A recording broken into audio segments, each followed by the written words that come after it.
What's good, guys, and welcome to another episode of Mini Football Logic World Cup edition. Of course, it's Zeno here by himself once again. And today, we probably have just witnessed the first shock of the World Cup round of 16. It felt like there wasn't going to be any shocks. You know, Japan came close against Croatia, and even then, that would have been a shock on the magnitude of Morocco and Spain. Of course, Spain in the last World Cup also lost in the penalty shootout by surprise in the round of 16 to Russia, but they were the hosts, right? Emotionally charged, and the host advantage where your level just goes up. A lot of things in their favour in terms of improving the level. But this one, I can't lie, it came out the blue. Now, of course, Morocco topped their group. Spain finished in second. So technically, based on how the seeding system works in the knockout stages, this isn't actually a surprise victory. But we all know that as a squad, as a whole, Spain have a better team than Morocco. So we can't even sit down here and even question if this is a surprise or not. Of course, Morocco's plan against Spain is quite simple. And to beat Spain and to stop Spain isn't that complicated. All you got to really do is stay compact, stay solid, and close off the passing lanes, because we all know that Spain love to pass the ball around. And it was one of those games for Spain where this is the reality of not playing Morata. He should have started. Of course, he came on, didn't seem to add much. Nonetheless, I still think he should have played the whole 120 minutes. He's the only proper striker they have, and against a team like Morocco that are definitely going to be playing like how they played, you should have played a striker to at least give them something to think about, a focal point. They didn't do that. Asensio was the false nine, and he was barely effective in the match. And for Morocco, they just waited for their chance, basically. And they had chances, all right. I think there's some sub-striker that came on. He had chances near the ending of the match, and he was just like not controlling the ball properly. I think his name was Chedia. Nonetheless, yeah, man, it was not nice to see. But overall, Morocco should be very proud of this performance, because this is one of the greatest performances we've seen in the history of the World Cup. I might go as far as to say that, because they really, really closed off Spain. Took it to a penalty shootout, and then we saw Spain completely collapse. Soler, Busquets, and Sarabia all had their penalty saved by Bono. Yeah, Yassine Bonu, the Sevilla goalkeeper. Now, who would have thought? He just copied Livakovic. It's actually quite mad.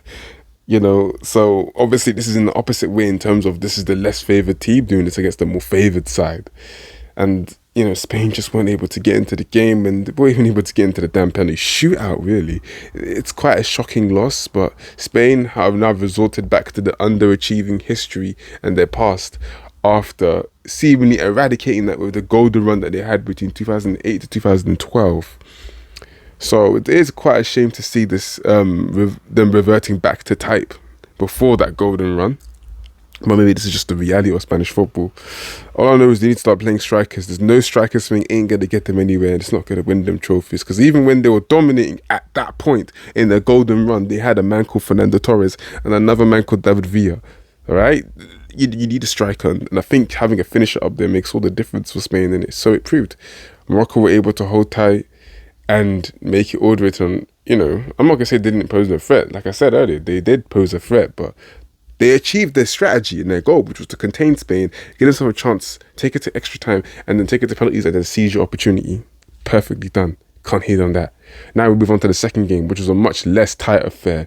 Against all standards, again, you could say this game was a shock in a way. Portugal, Switzerland, it ended 6-1. Ronaldo was benched. The guy that played over him, Gonçalo Ramos, scored a hat-trick. What? Of course, if you guys know football, you know your European football to a deep extent, you would know that he's actually one of the most informed strikers in Europe. 14 goals in that 21 appearances, I think, of Benfica this season. So, obviously, those that watch the Portuguese league, those that watch the Champions League even, that follow him, follow Benfica, follow Portuguese football, wouldn't be surprised by the masterclass in finishing that he put on today. Well, yesterday now, because his video's going to come out tomorrow, which is now today, because you're listening to it today. But he put on a masterclass. Like, the first goal was ridiculous. Like, who thinks that they're gonna? He just hit the ball as hard as he could, couldn't he? Someone just didn't know what to do. He was kind of just like, but then he raised his hand up. It was really coming off the roof of the net. Right? The guy is a talent. They think that Newcastle slash PSG could have been lucky to have him, and then having performed like this in the tournaments, its value is going to raise all the way up. And now it poses a question: what happens with Ronaldo now? Does he get reinstated into the next game against Morocco? I doubt it. You have to play Ramos now. You have to, in tournament football, you got to follow the hot hand. You know, he is in form. He's the guy. You know, nothing else you can really say about that. But I can't lie. Everyone knows Switzerland is a unit, defensive, solid. Not even defensive, but a solid team. A team that, you know, doesn't fall to defeats like this. Like, it was very surprising how Portugal were able to open them up with relative ease. You know, I think the Gonçalo Ramos strike kind of opened the game up for Portugal, and Switzerland, let's be honest, I don't think they planned for this. They probably planned to do what Morocco kind of did against Spain. Kind of hold them off, take it to extra time, maybe to penalties, and do to Portugal what they did to France in the Euros, where they did exactly what I've just said, in a much more entertaining fashion though, you know. But, yeah, this was entertaining too, but only for one side, you know. Obviously, goals from Pepe as well, Rafael Guerreiro, and Leao right at the end probably was the best goal of them all. A lovely curler, like on the edge inside edge of the box. Yeah, it's a magical strike. But Portugal should take big confidence in this, and they have now claimed the crown in the final game of the round of 16. They've claimed the crown of the best performance in the round in this tournament. Let's see if they can carry on against Morocco. But yeah, the quarterfinals are now set, ladies and gentlemen. We now have Brazil, Croatia, Netherlands, Argentina, Morocco, Portugal, and France versus England.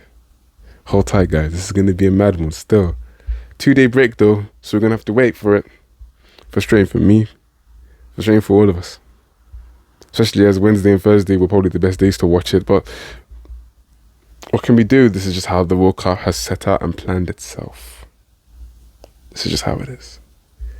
But nonetheless, I'm not 100% sure it's going to be an episode on the Friday, but there will be one by Saturday evening / Saturday morning. We'll see. Friday, Saturday. Keep an eye on both days of it. You know, the episodes come out at 6 a.m. every morning. So, yeah, nonetheless, that's all for today's episode. Hope you guys enjoyed, and I'll catch you in the next one. Mini Laje.